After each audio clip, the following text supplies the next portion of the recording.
Salam sejahtera, terima kasih karena bersama dengan saya di Nazilin Unity Channel.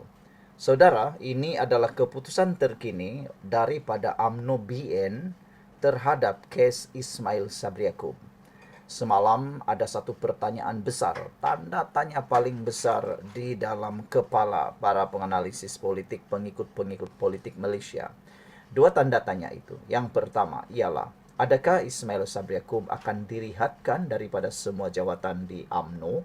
Atau soalan yang kedua, adakah Ismail Sabri Yaakob akan pula dipecat daripada UMNO?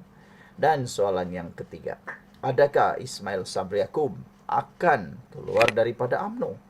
Itulah persoalan-persoalan yang besar di dalam mainan politik di Malaysia. Mereka bertanya hal itu kerana kemarin sudah kelihatan jelas dan nyata UMNO dan BN seakan-akan menjauhkan diri daripada siasatan Ismail Sabri Yaakob. Sebelum kita teruskan ulasan ini, jangan lupa bagi mereka yang ada masalah gout, kencing manis dan tinggi darah, tekan butang produk yang ada saya kongsikan dalam video ini. Produknya murah. Pertama, yang paling penting murah karena kita kongsikan melalui channel ini. Kedua, selain daripada harganya murah, ianya juga mendapat testimoni mujarab. Anda makan atau sapu, testimoninya baik dan mereka kata membantu untuk sihat daripada kencing manis, gout dan juga tinggi darah. Jadi sediakan payung sebelum hujan menjelang Syawal, yang tak lama lagi, takut-takut nanti waktu Syawal pula Anda kena gout kan. Jadi sediakan ubat-ubatan yang sesuai untuk dapat menyambut Syawal dengan lebih baik. Cepat beli sebelum ianya kembali kepada harga yang asal. Saya berterima kasih kerana Anda menyokong channel ini dengan membeli produk-produk tersebut. Okey, jadi hari ini sekali lagi UMNO dan BN dilihat tidak terburu-buru membuat keputusan terkait dengan kes Ismail Sabri Yaakob. Ada yang kata, betulkah Ismail Sabri Yaakob akan bertahan di UMNO, Barisan Nasional, ataupun Ismail Sabri akan lompat parti atau tinggalkan UMNO?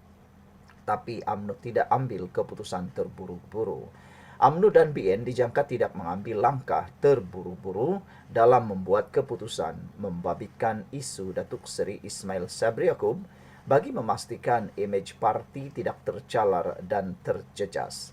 Ada netizen yang mencadangkan beberapa cadangan supaya dapat mengelakkan lebih banyak perkara yang risiko yang lebih jahat, buruk berlaku kepada UMNO Barisan Nasional. Antaranya ialah mereka kata rehatkan Ismail Sabri Yaakob. Tapi inilah yang baik yang perlu dilakukan oleh UMNO BN. Jangan terburu-buru mengambil langkah membuat keputusan. Pensyarakanan Jabatan Pengajian, Pentadbiran dan Politik Universiti Malaya Dr. Muhammad Taufik Yaakob berkata, mereka juga tidak mahu terpalit dalam isu tersebut kerana mahu parti dan gabungan berkenan selari dengan agenda reformasi kerajaan.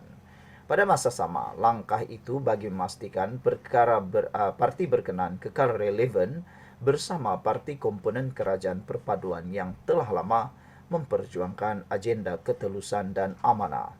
Saya juga berpendapat bahawa tindakan menjauhkan diri adalah usaha UMNO dan BN untuk meningkatkan kepercayaan dalam kalangan penyokong Pakatan Harapan PH yang semakin penting, katanya. Juga laporan sebelum ini, Zahid Hamidi pun telah bersuara berkait isu ini. Beliau juga telah pun menegaskan tiada kaitan dengan kes Ismail Sabri Yaakob. Zahid cuma memberikan kata motivasi rangsangan, iaitu doa supaya Ismail Sabri Yaakob dapat membersihkan dirinya seperti dalam kes Zahid Hamidi. Menurut laporan ini, ia termasuklah sokongan kepada parti itu dalam pilihan raya kecil lalu dan pilihan raya masa depan. Beliau berkata ketika ditanya mengenai tindakan UMNO dan BN, masing-masing menegaskan tidak mempunyai sebarang kaitan dengan SPRM terhadap bekas Perdana Menteri Datuk Seri Ismail Sabri Yaakob yang didakwa membabitkan kes rasuah dan penggubahan wang haram. Menurut Taufik, UMNO dan BN juga berhati-hati dalam isu berkenan memandangkan sebagai bekas Perdana Menteri Ismail Sabri mempunyai sokongan tersendiri dalam kalangan penyokong dan ahli parti. Sekiranya parti terburu-buru dan gelojoh bertindak kepada Ismail Sabri, maka ia boleh mewujudkan perpecahan dalaman serta menggambarkan persepsi yang tidak baik kepada kepimpinan UMNO. Justru mereka ambil pendekatan tunggu dan lihat sehingga SPRM dan proses mahkamah berlangsung, barulah sesuai untuk UMNO dan BN bertindak. Ditanya kesan terhadap kes berkenan, beliau menjangkakan pemimpin tertentu akan mula menjauhkan diri daripada Ismail Sabri. Saya tidak terkejut jika beliau dipinggirkan atau dikenakan tindakan disiplin seperti digantung keahlian karena parti mempunyai bidang kuasa disiplin bersandarkan kepada perkembangan isu semasa melibatkan Ismail Sabri yang boleh menjejaskan parti, katanya lagi. Pensyarah kanan Sains Politik dari Universiti Teknologi Mara UiTM Dr. Arif Azzuddin Azlan pula berkata, penafian penglibatan UMNO dan BN sudah dijangkakan kerana kes berkenaan boleh menimbulkan persepsi yang serius kepada parti itu. Beliau juga bersetuju bahawa mereka mengambil pendekatan tunggu dan lihat. UMNO dan BN mengambil pendekatan itu dengan menyerahkan kes berkenan kepada pihak berkuasa untuk menyiasat dengan lebih terperinci.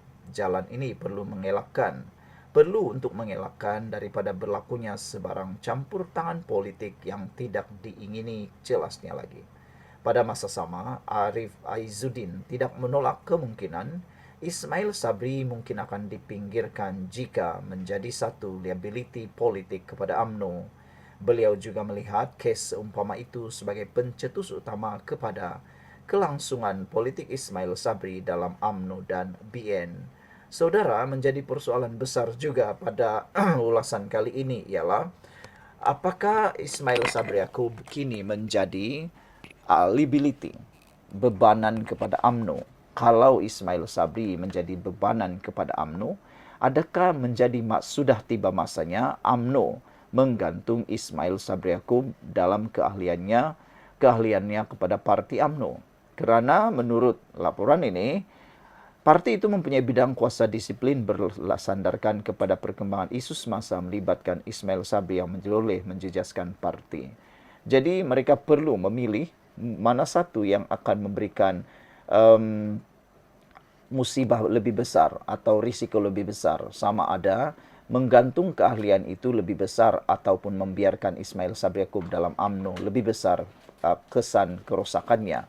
Mana lebih besar kerosakannya? Macam itulah.